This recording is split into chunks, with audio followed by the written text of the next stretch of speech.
specialist is someone who manages and oversees the financial aspects of patient care within care system or facility, focusing on insurance claims, processing, billing, and other related matters to ensure accurate and complete documentation with and compliance with insurance regulations to maximize uh, the, the provider's reimbursement.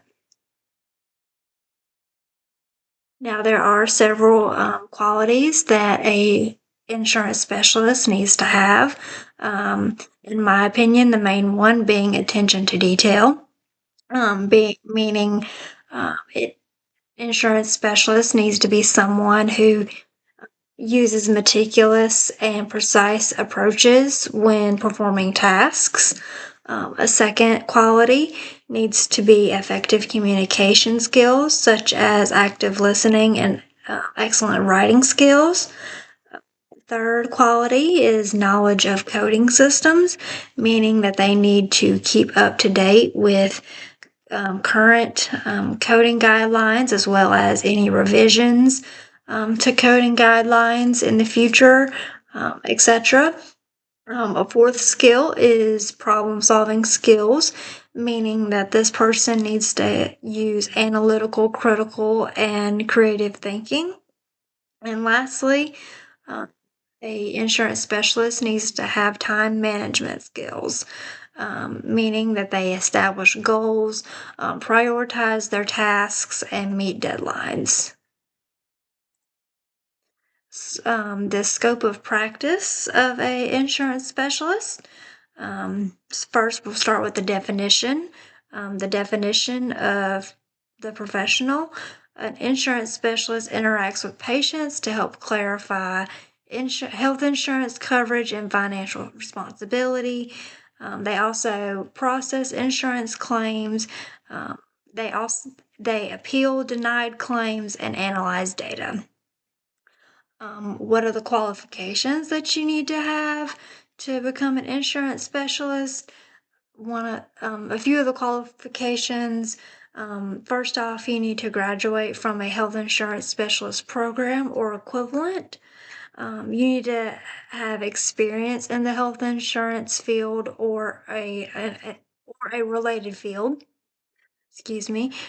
You also need to have working knowledge, uh, demonstrating proficiency of at least one of the insurance company's billing and collecting process.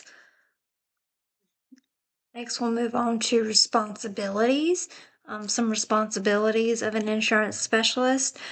They use medical management software to process health insurance claims, as well as they assign codes to diagnoses and procedure and services that are performed. And they also manage patient records. And lastly, they they have to remain up to date regarding the changes in the healthcare industry, laws, and regulations. And is there any supervision required for a health insurance specialist? Yes, continuous supervision of a health insurance specialist is required. However, when the when responsibilities are being performed, the quote unquote supervising health insurance specialist does not have to be in the same area at the same time as the insurance specialist. Some career opportunities. First one being a coder. Coders apply working knowledge of coding systems including, guidelines and regulations to accurately assign ICD-10, CPT, and HCPCS Level 2 codes to procedures and services performed and documented in the medical.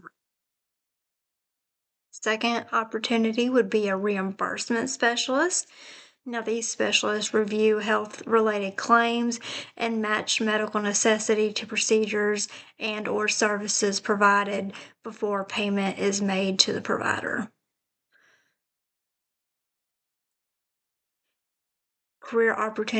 Some more career opportunities include a claims examiner, and these people are employed by third party payers and review health related claims to determine whether the charges are reasonable for the medical necessity.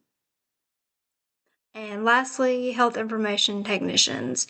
These employees manage patient health information and medical records. They also administer computer information systems, and they, as well as code diagnoses and procedures for services provided.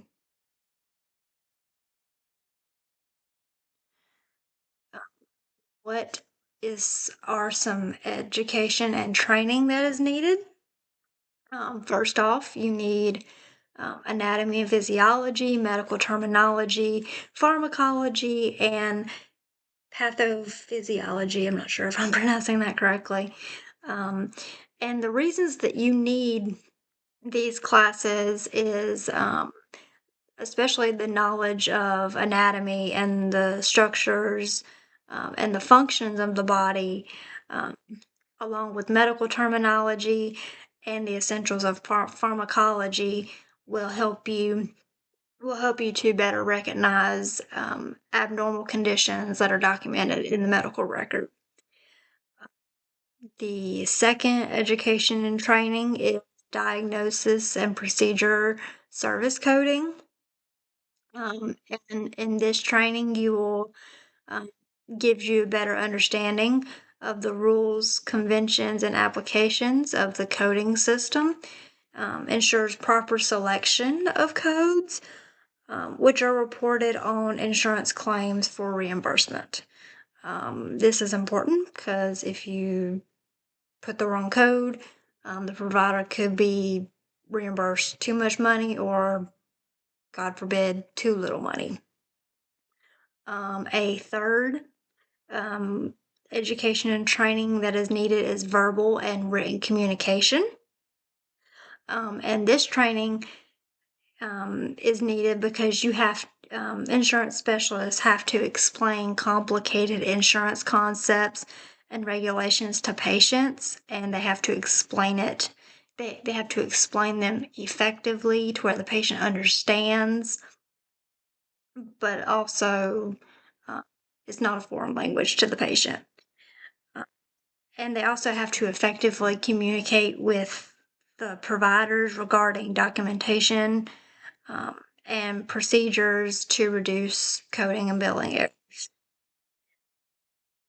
A fourth training that is needed is critical thinking, and an insurance specialist needs critical thinking in order to be able to differentiate between technical descriptions of ICD-10 or similar codes when it comes to ICD-10, CPT, and PSC, because again, one tiny word can make it a completely different code, and if you don't read or comprehend effectively, you could mess up the reimbursement aspect of things.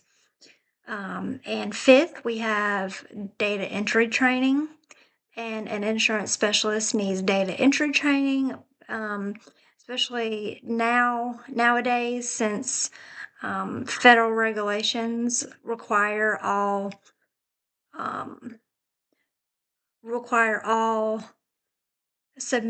claim submissions to be electronic nowadays, which means the insurance specialist needs to have excellent keyboarding skills.